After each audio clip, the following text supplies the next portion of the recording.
Welcome back, everybody. Another Tips for Mortgage video series. Mike Parkinson, mortgage broker with Dominion Lending Centers in British Columbia, and my cousin Jaden out in Alberta with Avenue Financial. How are you today, Jaden? Loving life, buddy. The snow all melted. The pickleball court is clear. We're ready to go. I'm coming. We played the other day. Yeah, it was crazy. It was That's good. Get that mustache out here. We'll put a tournament on. it's cookie dust still. It's coming. Oh, Coming. It's taking a while. It's making me look super old because it's super gray. But hey, yeah. it is That's why what you get. That's why it's Movember. You get the whole month, right? looks good playing hockey. That's the main thing. So. Yeah, exactly. Yeah. Yeah, so let's talk today. There's lots to talk about. We kind of missed last week, but that's fine. Let's start with rate hikes. It seems like we're pretty much done. Bank of Canada, even the Fed in the U.S., they didn't change their overnight rate last Wednesday, and the talk is kind of like they're not going to come out and say, "Hey, we're done." We're going to start cutting at this point next year. They can't say that, but they know what's coming. They know the economy is weakening. So, what are your thoughts on the rate hikes? Are we done? Where do you see kind of things heading from here, Jay?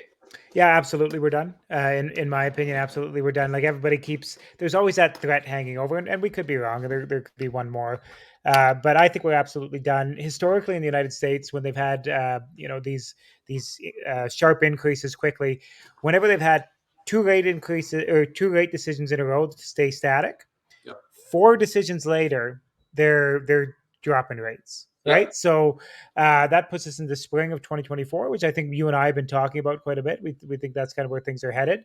And the bond market sure thinks so as well. The last week and a half, we've seen movement like we haven't seen throughout this entire kind of post-pandemic interest rate hiking. Hey. Yeah, the market's down. Like 5-year bond yield is down to 3.8 something today, and it's dropped a lot in the last week, right? So the bond market knows what's happening, and the economy's weakening. Things are happening around the world. I think fixed rates are going to be dropping here, like the longer term, like 5-year fixed rates. We already seen some drops, but it means they're coming out with, oh, we're dropping rates on these 5 years, and they're still in the sixes, right? It's like it's Well, just but isn't that the interesting thing? So they have over the last week we've seen those bond yields drop by about 1%, maybe a little bit more than 1%, yes, and we're getting these 5-year fixed insureds now that we're at 5.84, and they're coming back. We rate drops 5.64, and yeah, it's like well, so things have dropped by 1%, and you're giving me a fifth of that, right? yeah. Like it goes. We talk about this. Hey, it goes up in the elevator and comes down on the stairs, right? Yeah. It's the way it is. But like I'm with you on that. I think the hikes are done, and we'll talk a little bit about products at the end there. Let's talk inflation now, Jay. It's an interesting concept. There's a lot of people in the camp that inflation is coming down and it's going to stay down, and we're going to get to our target sooner than later. But there's a lot of people in the camp that are thinking, well, interest rates are going to start cutting, the economy is going to weaken, and then the government's going to start printing money, handing out money again, and inflation's going to take off. I'm not in that camp yet. Like at this point, I still think that inflation's going to come down, stay down. I could be wrong. What are your thoughts on that?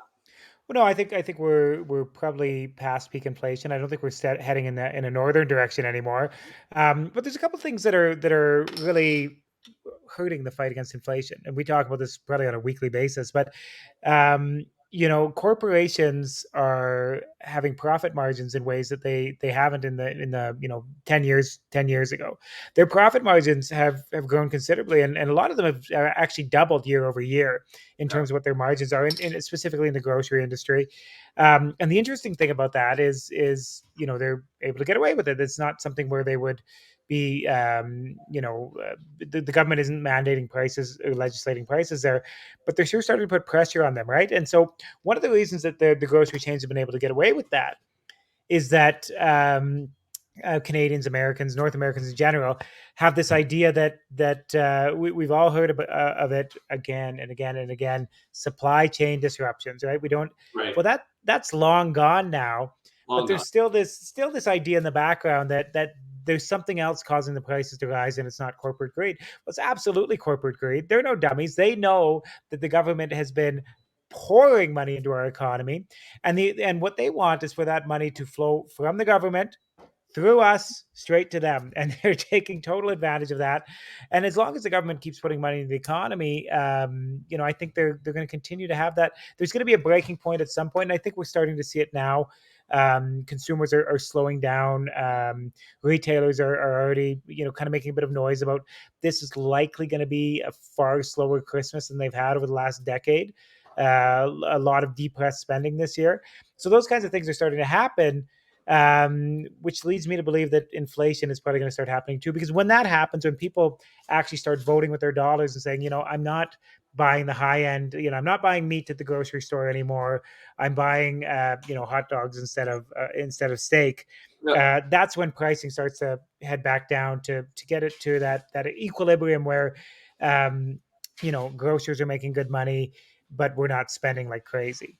Well, it's crazy. You talk about steaks, like out here, the prices are insane, right? Like, Yeah. and it always seems to be on sale, but it's still insane, right? Yeah. To buy a steak and make it at home now is like what it used to cost to go eat it out, right? So Yeah. it's ridiculous, and people are making changes. Demand destruction's here, and it's going to come. I think the retail sector is going to struggle this Christmas. Yep. Fourth quarter here is going to be tough, and I think moving forward we're going to see tough times. And like you said about interest rates, is that all they got to do is hold rates longer for the next 4 or 5 months, and they've held it for longer. So it's like that's basically it, and then they can, I think the cuts will start to happen. So we'll see what happens from there. Let's talk a little bit about unemployment. So it rose to 5.7%, up from the 5% lows that we had there. So basically, we're half percent higher or more, and that signals a recession right there. What do you think about the unemployment numbers? Well, it's an interesting thing. Like when you like listen to some of the people we listen to, DiMartino Booth, and it's just they realize, because people always use that unemployment number as a sign that our economy is banging and booming and doing all the right things, right? Historically, every recession that Canada has ever gone through has started with high employment, extremely low unemployment. Yeah. And then you get into the recession, and things take a turn for the worse. And we're seeing, like, I look at the layoffs in the banking sector over the last 6 months and what's coming. Those employment numbers are they're ridiculous. It's not, and one of the things, you read about immigration, all this kind of stuff. We still created 18,000 jobs last year. We're not losing jobs. We brought in 81,000 people, 81,000 people in the age that could be working. So what does that say to you? Like, employment is just, I think we're at the very edge where the numbers are going to start getting scary pretty quick here. They're going to crank up. They will. You Yep. wait by I'd say first quarter next year. Yep. And when they start taking off, they take off fast, right? So that's when things I think are going to change. We don't know what the crisis or the trigger is going to be, but something like that's going to happen. So that makes a lot of sense. Demand destruction, we talk about that. I'm not sure what it's like in Alberta, but I'm noticing it just around doing things, and people are still spending money. There's still government spending out there, but I just noticed it's not as busy as it's been. No. We'll see what the Christmas rush or whatever you call it, what happens this year. What are your thoughts on that? Well, it's really interesting to see Black Friday pricing on the first day of November, right? Yeah. So that, a lot of the websites and things like this, stores that are out and around, they don't want you to come on the 23rd of November, whenever, I think it's around there, for Black Friday. They need you to start doing that now, right? And so that pricing is starting to come. So, like, people aren't giving discounts out of the kindness of their heart, right? They need to get things rolling a little bit here. And I think all retail around the area that I'm living in, around the Calgary area anyway, seems like it's slowing down quite a bit. Yep, and these interest rate hikes, we talk about the lag effect over and over and over and over again, and they're here, and they're really starting to multiply, right? Like, 4 or 5 months ago, the start of the lag effect happened, but now we're right in the crux of it, right? So into the big raises that we've seen, this is the fastest they've raised rates, since the early 80s, right? So in an economy that's got the most debt ever. So that's an interesting one. And we talk about debt all the time, and there's so much debt out there. Nobody can afford anything, right? And our economy runs on having low interest rates, right? So that our economy runs on debts basically. So Yeah. it'll be interesting to see moving forward. But so let's get into a little bit about products moving forward, like what you're recommending, what your thoughts are on like the variables are starting to look pretty attractive right now. I know people are still worried about it because of what's happened over the last 18 months here with rates cranking up, but we know we're pretty much there. And the only way to move from here is down, right? So it's something to really consider when you're looking at your mortgage. What do you think about that? Well, if I was making the decision, I'd be 100% variable. Like if it was up to me, no client input and no emotion in it, Right. we would be 100% variable from here, probably for the next year or so. Yeah. As things kind of, because the great thing about variable, number one, penalty certainty. Number two is you always have the option to convert into fixed. And so that was tough for some of our variable clients who got in, during the pandemic when we had those ultra low rates and things like that. And then unfortunately, that bond market took off before the Bank of Canada did. And so when all of a sudden you're going for, you could have had a 5-year fix at 2.2%, and it shot up to 3.2, and your variable is still at 1.4 or whatever it was at the time. It's pretty tough to make that decision to lock into that 3.2%. People I think are wishing they would have now, but Totally. how do you make that gap, right?